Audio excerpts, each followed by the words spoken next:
All right, here's another video on the third of our 4 steps in our 4-step process of statistics.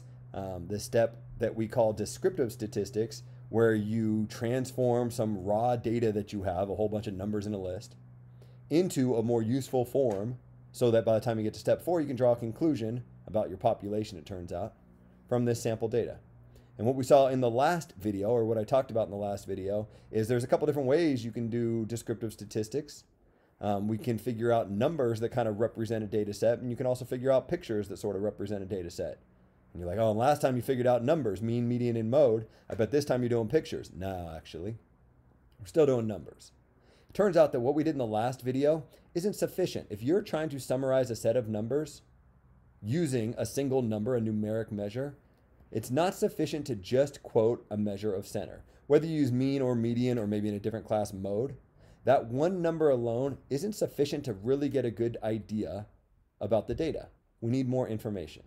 To try to prove that to you, what I did is I came up with a second data set here. So same story, we're talking about what senior citizens in California and how many steps they take in a day, whatever. But instead of using the data from the last video, I'm going to use new data here. And if you looked at these two data sets, you'd probably be like, no, they look different. I mean, the numbers certainly aren't the same. But if I pinned you down and I was like, what's different about them? You might have a hard time describing what the difference is between the two. But maybe if you spend enough time and you thought about it, I mean, think about it. If I asked you if these data sets are the same, you're like, no, they're obviously not the same. The numbers are different. Okay, but I mean, are they close to the same? Well, what do you mean close? If you had to describe the difference, the main difference between these two data sets, just in plain English, what would you say? And if what you would say is, well, these numbers are a little bit closer together than these numbers are, right? The lows are lower here and the highs are higher here. These are more spread out than these numbers are. I didn't make it super obvious. I probably could have did a better job there. I could have made these like 3.9, 3.9, 4, 4.1, 4.1, 4.2, 4.3. I could have really clustered them around the mean or the median or something like that. I didn't do that. But maybe now that I've mentioned it, you can see that, oh yeah, I guess these are a little bit more spread out than these. And maybe that kind of motivates the need for other measures. Instead of talking about measures of center like we did in the last video, maybe I've argued that we need some measures of spread. If we're going to take a data set, and in this class, 10 or 15 observations in real life, I don't know, several hundred, and really describe that entire set of data with just a couple of numbers, it's not enough to just talk about where the center of that data is. You also have to know how spread out the data is. Those are our measures of spread. So if you want to follow along, you could type this into a list in your calculator. I already did that. I put it into L2 in my calculator. So as a reminder, you hit the stat key and then go under edit. And that's where you can enter data into a list. I put it in L2 in case I want to reference L1 later. I'll save this list in case we want to refer back to it on a future video.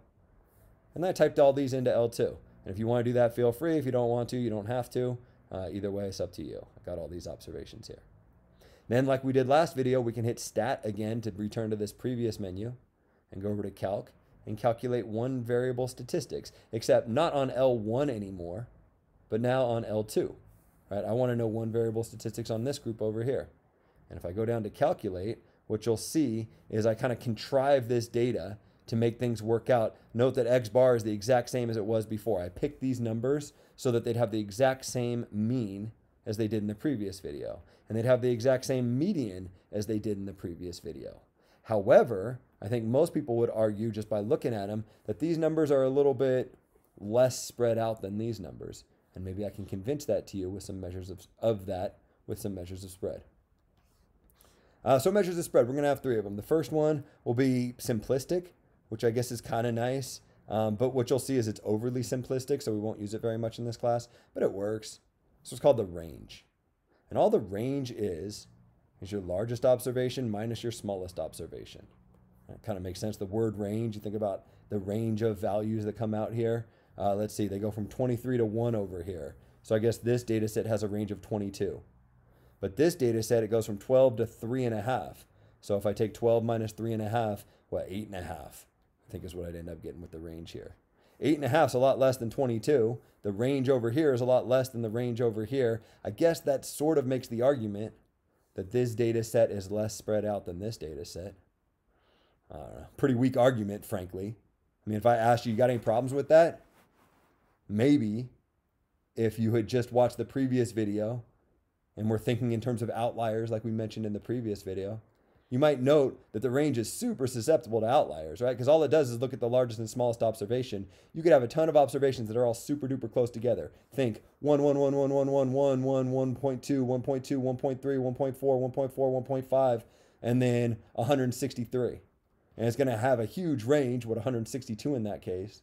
But I don't know if it's really accurate to say that those numbers are really spread out. I don't know if the range is really a good measure of spread, but it works. And you'll be asked to calculate it, I think, once on the homework, probably never on any quizzes. It's a measure of spread. It's a little bit too simplistic for our purposes, so we'll more or less ignore it. But now we're not completely ignoring it. It's a measure of spread. Our next one is going to take some work. Our next one is not the range, but it's the interquartile range. And what you'll see is to be able to calculate the interquartile range, you kind of need to do some work. We're going to have to have a whole separate conversation about what a quartile is in order for us to figure out the interquartile range. Much like the range, the interquartile range is just going to subtract two numbers, but it won't be the maximum observation and the minimum observation. It'll be the first or the third quartile and the first quartile. And you might be like, what the hell is a quartile? Okay, time out. Let's learn about quartiles. Let's learn about some measures of position. You might be like, we kind of already did that measures of position. We talked about where within a data set the center is. Whether you talk about the center as the mean or the median or the mode, we've talked about measures of position within a data set. Sometimes you're not interested in just the center. Right? Imagine, I don't know, you're working for some prestigious college and you're working in admissions and you're thinking about SAT scores. You're probably not super interested in the center of the population's SAT score, the average SAT score. Maybe you want to know what SAT score is so high to separate like the top 10% or something like that, right? Because you only want the students who get elite scores on these tests or whatever. You're not always interested in the center. Sometimes you're interested in different positions within the data set. Sometimes you're interested in what are called percentiles. You may be familiar with that term. Maybe you've heard things like 99th percentile or something. All a percentile is, I'll give you kind of a half-assed definition here. It's more of an example than a definition. The 80th, for example, percentile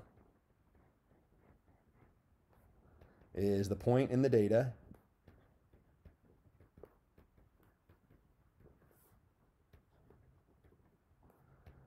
that separates the bottom 80% from the top 20%.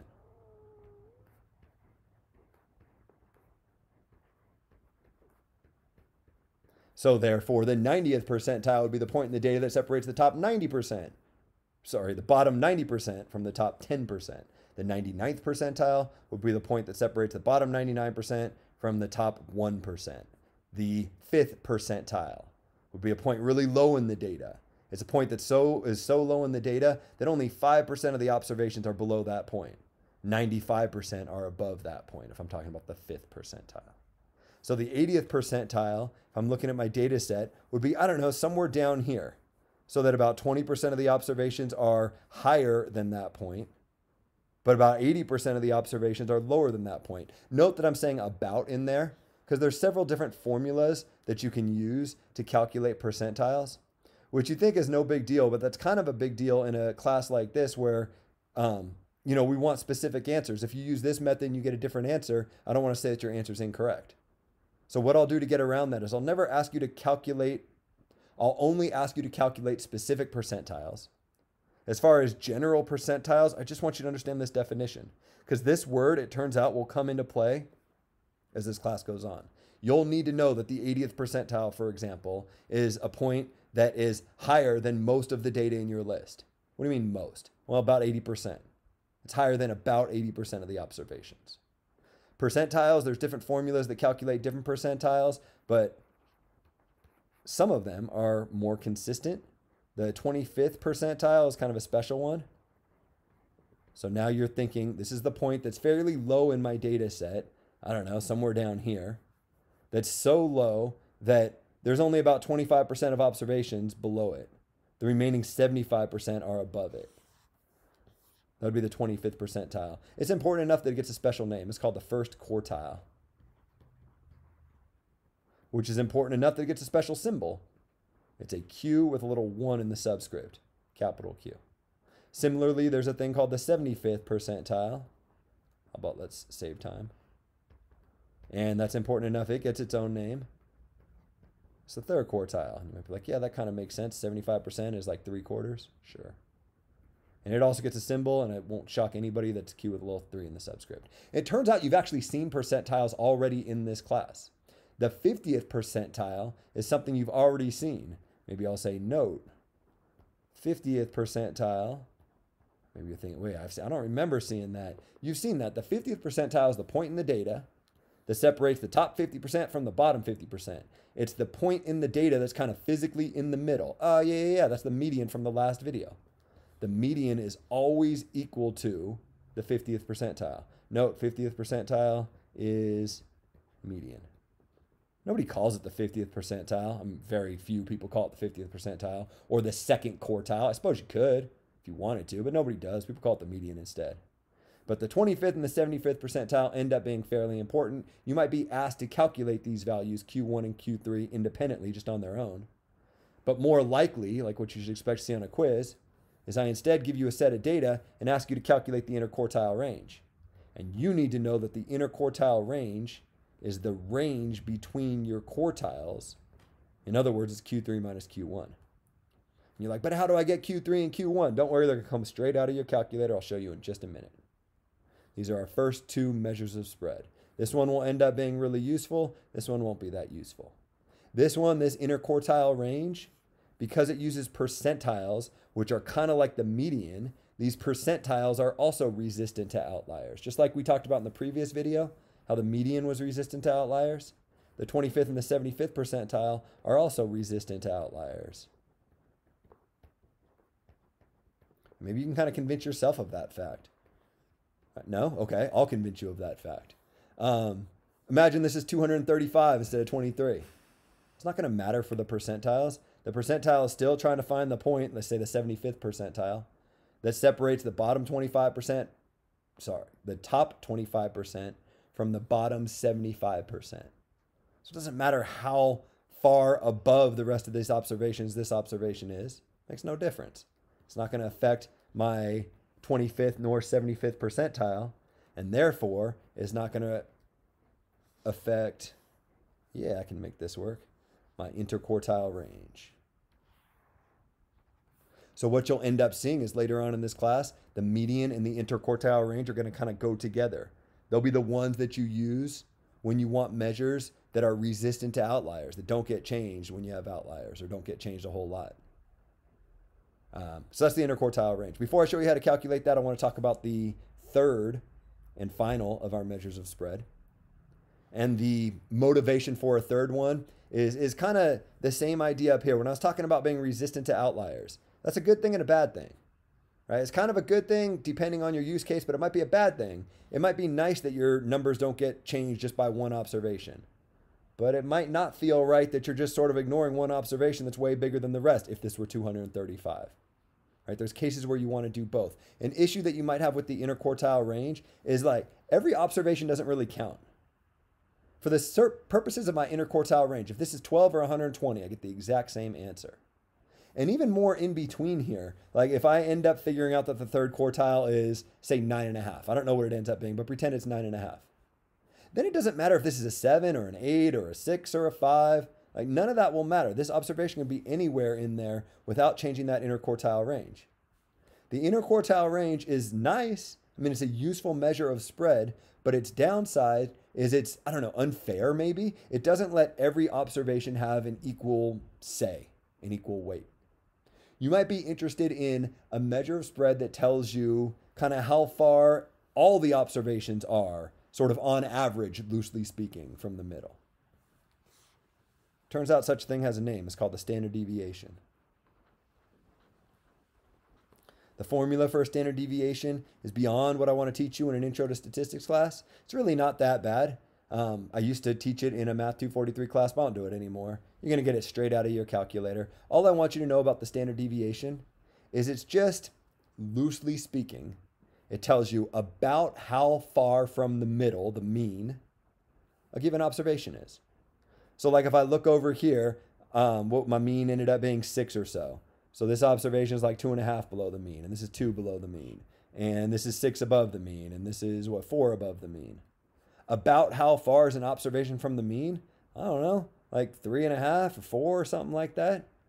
It's not a straight average of the distance an observation is from the mean. It ends up being almost an average of almost the square root of the average of the squares of the distances from the means of the observations. I made that way harder than I needed to. You don't need to know any of that. All you need to know is that a standard deviation tells you about how far an observation is from the mean. And it's a good measure of spread. And guess what? It's going to come straight out of your calculator. And it turns out that much like the mean, it is not resistant to outliers. It gets changed by outliers, which makes sense. If it's telling me about how far from the mean an observation is, right now this is what, 23 minus 6 is about 17 away from the mean. But if this is 236, now it's 230 away from the mean. If I'm figuring about how far an observation is from the mean, it's going to make a big difference whether this is 23 or 230 something. That's the standard deviation. Much like the sample average had a special symbol, the standard deviation has a special symbol, and it's fairly important that you know this. The sample standard deviation, we use the letter S, or sometimes people subscript it with whatever our variable is. So if you're assuming the variable is an X, you'd use S with a little X in the subscript. So S is what we use for the sample standard deviation, just like X bar is what we use for the sample average. And I'm even going to write that here. Sample standard deviation is the symbol S, or S with a little X in the subscript. What I want to do now is calculate these three guys for you and talk a tiny bit about theory, and then we'll be done with this video. So range, we've already kind of calculated these just by looking at them, 12 minus 3.5. Turns out you can get those values out of your calculator as well. They were in this one variable statistics output. If you go down to the bottom here, it gives you the minimum value and the maximum value. I know you can just find those directly on your list, but maybe if you had 1,000 observations and they weren't ordered, it would be nice if somebody was telling you the minimum and the maximum value. So in this case, I do 12 minus 3.5 to get the range. Sure. 12 minus 3.5. And use a calculator if you need. I think you'll find that that's 8.5. And great, that's the range. We'll probably never use that again in this class. Interquartile range is a little bit more interesting. That's the one where you have to figure out Q3 and Q1. If you've been paying attention at the output on this screen, you might notice that there's something that kind of looks like a Q with a little 1 in the subscript, and kind of something that looks like a Q3 with a, I don't know if I'm even saying that right, kind of looks like these two symbols, Q1 and Q3. Those are exactly your first and third quartile. Note that this one variable statistics output doesn't give you all the percentiles, won't tell you the 80th percentile, but it does tell you the 25th and the 75th percentile, which I'm telling you now are the only two I will ever ask you to calculate in this class. So if I'm being a jerk, I might be like, what's the 25th percentile? If I'm being a little bit nicer, I might be like, what's the first quartile? It's the same thing as Q1. You get it straight out of one variable statistics. In this case, it's 3.9. If I wanted the interquartile range, I would take Q3, which is 9, and subtract from that Q1, which is 3.9. And 9 minus 4 is 5, so this is damn near 5. 5.1 is, I think, is what you end up getting for interquartile range. And note that that 9 and that 3.9 kind of made sense. If I said find the spot that's so high that it separates the top 25% from the bottom 75%, you probably guess like somewhere in this range here. Maybe you would have said 10 or 7 or 8 or something, but you'd probably be pretty close to this value. The way your calculator calculates it, and to be clear, different calculators use different methods, but if you have this type of calculator, you should get consistent values, this number 9 here. So the interquartile range is 5.1 for this data set. And if you wanted, if you felt like it, you calculate the interquartile range for this data set over here. Lastly, the standard deviation. Good news. That's also in this one variable statistics output. And this first page of the one variable statistics output, we skipped over some of it last video. You see this S with the little X in the subscript? That's our symbol for the sample standard deviation. And so if I asked you to round to 2 decimal places, you'd say it's 2.86. Those are our 3 different measures of spread. Range we won't use very much. Interquartile range will end up pairing up with median as our 2 measures that are resistant to outliers. And standard deviation will end up pairing up with mean as our 2 measures that are not resistant to outliers. And just like it's important to know the symbol for the sample average, it's important to know the symbol for sample standard deviations. Before I end this video, I want to give you 2 more symbols. 2 more symbols that will be important. 2 more important symbols. So this gets back to some stuff we were talking about in the vocabulary section. Remember that there are numbers that represent your sample. We call those statistics. And there are numbers that represent your population. We call those parameters. And the idea is statistics are things that you directly calculate because they come from your sample, which is small enough to make direct calculations on. And parameters are more things that you kind of estimate. Based on your sample statistic, you estimate the population parameter to be blank. It'll be important that we have some parameter symbols as well. And it turns out that the ones you need are exactly the ones that we focus on having the sample symbols for. So what I'm saying is just like X bar means sample average, I want you to have a symbol for the population average. And you're like, wait a minute, that doesn't make any sense. How are you ever going to figure out the population average? I thought you told me the population was too big, that we can't measure it directly. How are you going to ask every Texan whether they have COVID or whatever example we've done so far? Every single senior citizen in California, how many steps they take per day? You're right. You can't calculate the population average, but we can talk about it. We want a symbol so that we can refer to the population average. Maybe I'll be able to write mathematically because X bar equals 6.07. I know something about the population average. We'll need that symbol so we don't always write population average. That symbol, it's a Greek letter. It's the Greek letter mu. It kind of looks like a U. I guess it kind of looks like an M depending how you're making it. In my opinion, it looks like a mu or U with a little tail out in the front. It's a lowercase mu. It's a Greek letter. What you'll see is typically in this class, population parameters are symbolized by Greek letters, whereas sample statistics, the X and the S, are not. We have this symbol for population average. We also have a symbol for population standard deviation. It's also a Greek letter. It's the Greek letter sigma. You might be like, wait a minute, I remember you talking about that already. I thought you told me this was a sigma right here. This doesn't look anything like what you made down here. This is a capital sigma, which means the sum of some things. This is a lowercase sigma. Kind of looks like a, I don't know, sideways lowercase b, I guess. And a lowercase sigma stands for the population standard deviation. I can't emphasize this enough. This will be an issue later in this class. And you don't trust me right now, I get that. But it'll be very important for you to be super solid on the difference specifically between S and sigma. You're like, settle down, guy. Like, I'll be able to figure that out. Okay, I'm just telling you, I taught this class a bunch of times, and I know that'll be an issue later on.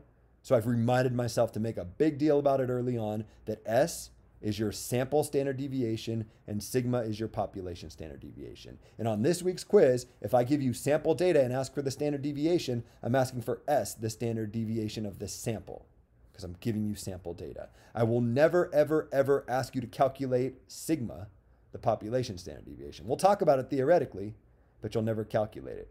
Why am I making a big deal about this? Because in your calculator, they give you a symbol that looks a hell of a lot like this symbol right here. In fact, it is that symbol. They give you sigma. Whoa, I thought you couldn't calculate sigma. I thought that was a population standard deviation. Yeah, you're right. For complicated statistical reasons, your calculator gives you this value. I wish it didn't. You could ignore this. This will never, ever, ever be an answer in this class. You'll never calculate sigma. You'll never use this row here. In case you're curious, if you use sample data to estimate sigma, you don't estimate it with the sample standard deviation. If you're trying to estimate the population standard deviation, you don't estimate it with the sample standard deviation for complicated statistical reasons. But you don't need to know any of that. All you need to know is you're never going to use this row right here, and that if we ever talk about the population standard deviation, it's this symbol is the one that you end up using. I believe that's everything that I need out of measures of spread. Quick recap. I want you to be able to calculate these three things if I give you data. I'd like you to be comfortable with these symbols that we've introduced. And then I would also like you to understand why there are multiple measures of spread. Range, I don't know because it's super easy, but don't worry, we're not really going to use it. Interquartile range and standard deviation, because interquartile range is the one that is resistant to outliers. And that's all I got.